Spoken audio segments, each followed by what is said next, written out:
Hello everyone, मैं संध्या वर्मा आपका स्वागत करती हूँ हमारे यूट्यूब चैनल शिक्षक परिवार में। आज हम डिस्कस करेंगे फीमेल रिप्रोडक्टिव सिस्टम के पार्ट्स के बारे में, जो कि डायग्राम की सहायता से डिटेल में समझेंगे। तो चलिए स्टार्ट करते हैं। फीमेल रिप्रोडक्टिव सिस्टम में 2 टाइप के पार्ट होते हैं। एक इंटरनल होते हैं जो कि बॉडी के अंदर प्रेजेंट होते हैं, और दूसरे एक्सटर्नल होते हैं जो कि बॉडी के बाहर प्रेजेंट होते हैं और बाहर से दिखाई पड़ते हैं। तो इंटरनल में आएंगे ovaries, fallopian tube, uterus, cervix और वेजाइना। और एक्सटर्नल में आ जाएगा clitoris, labia majora, labia minora, vaginal opening. और ये जो सेक्स ऑर्गन होते हैं ये 2 टाइप के हो जाएंगे। ओवरी जो होती है फर्स्ट प्राइमरी सेक्स ऑर्गन होती है, यानी जो सबसे पहला काम जो होता है जर्म सेल का निर्माण वो यहीं पे होता है, इसीलिए इसको प्राइमरी सेक्स ऑर्गन कहते हैं। और दूसरे टाइप के होते हैं एसेसरी सेक्स ऑर्गन, जो कि इनके ये पार्ट होते हैं जो इसमें सहायता करते हैं। अब हम डायग्राम की सहायता से एक एक करके इनको डिटेल में समझेंगे। चलिए 3D इमेज में समझते हैं कि कौन सा पार्ट कहाँ पे प्रेजेंट होता है।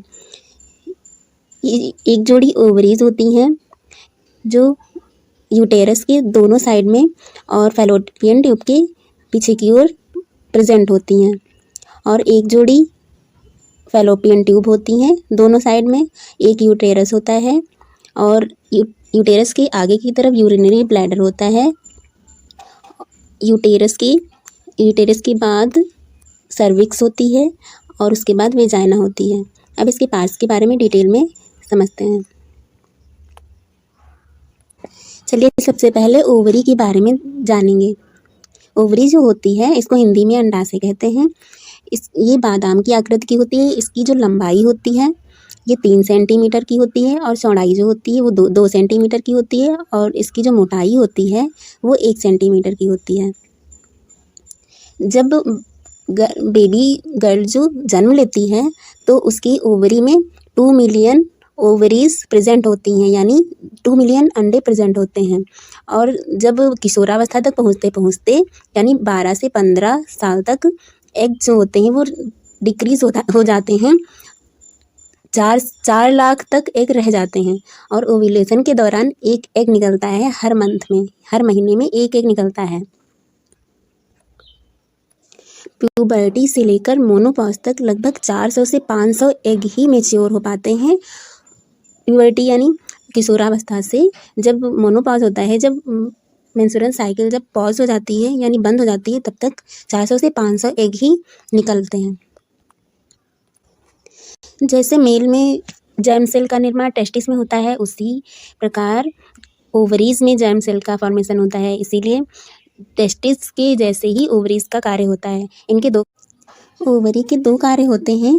पहला होता है एग का फॉर्मेशन करना और उसको रिलीज करना, और दूसरा होता है एस्ट्रोजन और प्रोजेस्टेरॉन नामक हार्मोन का सेक्रेशन करना।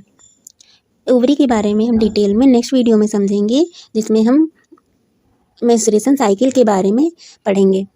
नेक्स्ट पार्ट आता है फैलोपियन ट्यूब।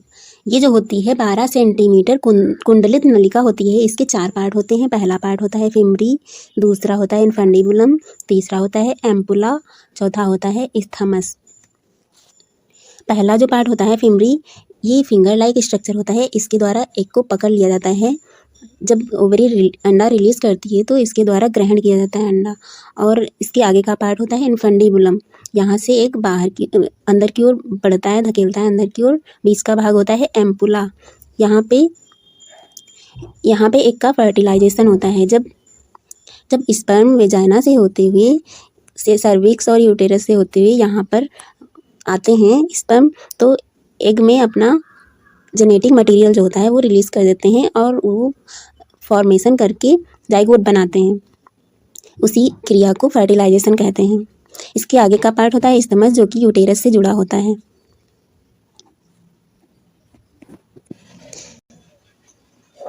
नेक्स्ट पार्ट में हम यूटेरस के बारे में पढ़ेंगे, जो कि फैलोपियन ट्यूब के आगे का पार्ट होता है। फैलोपियन ट्यूब इस्थमस यहाँ यूटेरस में खुलता है। यहाँ पे एक मांसल संरचना होती है जिसे फंडस कहते हैं। यूटेरस में 3 परत होती हैं, एक एक्सोमेट्रियम, एक मायोमेट्रियम और एक एंडोमेट्रियम। एक्सोमेट्रियम जो होती है ये बाहर की ओर होती है, सुरक्षा प्रदान करती है यूटेरस को। और मायोमेट्रियम जो होती है बीज की परत होती है, मांसल संरचना होती है। जब भ्रूण का निर्माण हो रहा होता है तो उसको पोषण प्रदान करती है।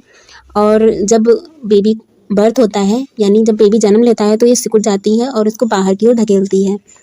और एंडोमेट्रियम जो होती है जब जाइगोट यानी फर्टिलाइजेशन होता है और आगे की ओर बढ़कर यहाँ पे आता है यूटेरस में, तो जाइगोट को इम्प्लांट करने का कार्य करती है। और अगर फर्टिलाइजेशन नहीं हुआ होता है तो ये मेंस्ट्रुएशन साइकिल यानी पीरियड्स के दौरान ब्लड के साथ ही बाहर की ओर निकल जाती है। ये बनती और बिगड़ती रहती है एंडोमेट्रियम की जो परत होती है। इसको हम 3D डायग्राम की सहायता से देखते हैं।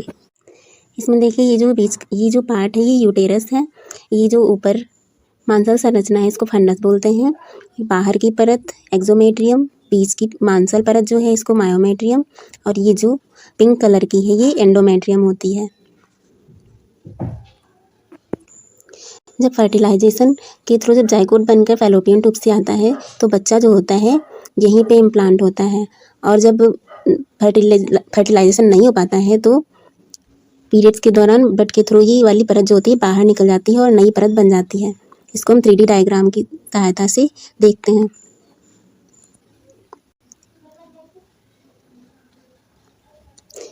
ये देखिए ये जो परत है ये बाहर निकल जाती है पीरियड्स के दौरान। यूटेरस के बाद जो नेक्स्ट पार्ट आता है वो सर्विक्स होता है। सर्विक्स जो होता है वेजाइना और यूटेरस के बीच का पार्ट होता है, इसको ग्रीवा भी कहते हैं।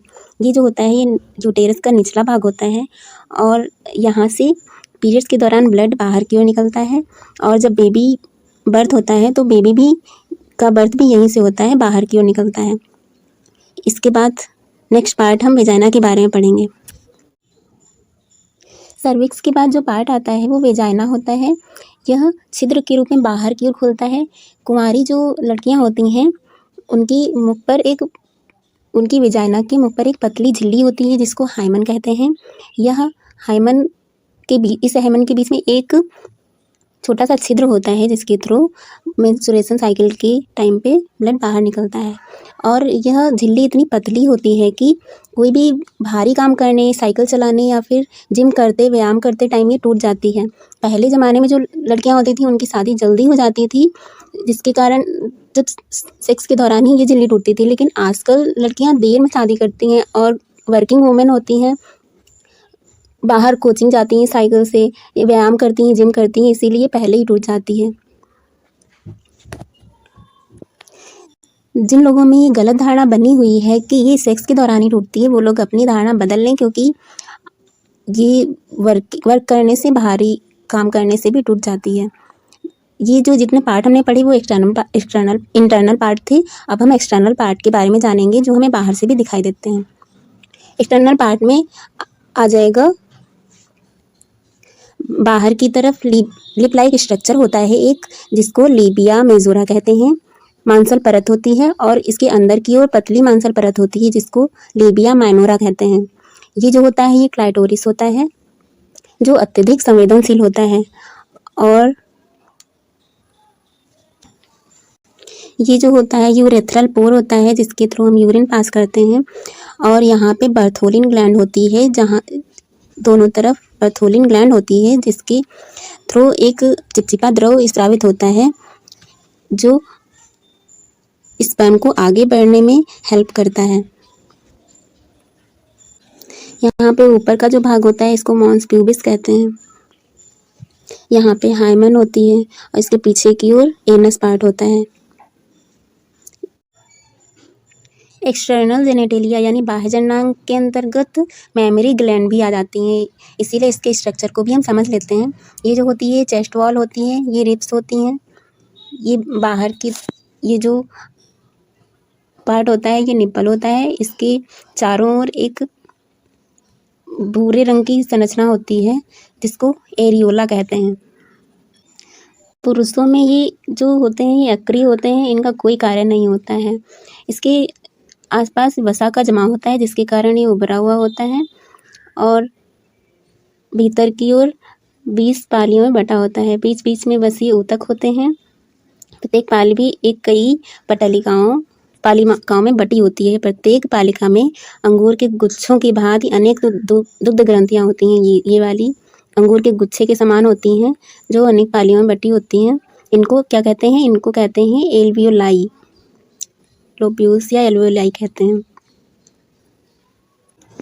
प्रसव के दौरान ये एल्वियोलाई जो होती हैं फैल जाती हैं और दुग्ध का स्रावन करती हैं, यानी मिल्क सेक्रेशन करती हैं। विभिन्न पालिकाओं से निकली वाहिनियाँ लैक्टिफेरस डक्ट बनाती हैं। इस प्रकार प्रत्येक स्तन में 15 से 20 लैक्टिफेरस वाहिनियाँ होती हैं। निपल्स के शिखर पर एक पृथक छिद्र से बाहर की ओर खुलती हैं। बाहर खुलने से पहले इनके कुछ भाग एक छोटे से एम्पुला के रूप में फूला रहता है, जिसे मोनोपॉज के बाद ये छींड़ हो जाता है, यानी जब मेंस्ट्रुएशन साइकिल बंद हो जाती है तब ये छींड़ हो जाता है। तो आज हमने पढ़ा फीमेल रिप्रोडक्टिव सिस्टम के बारे में।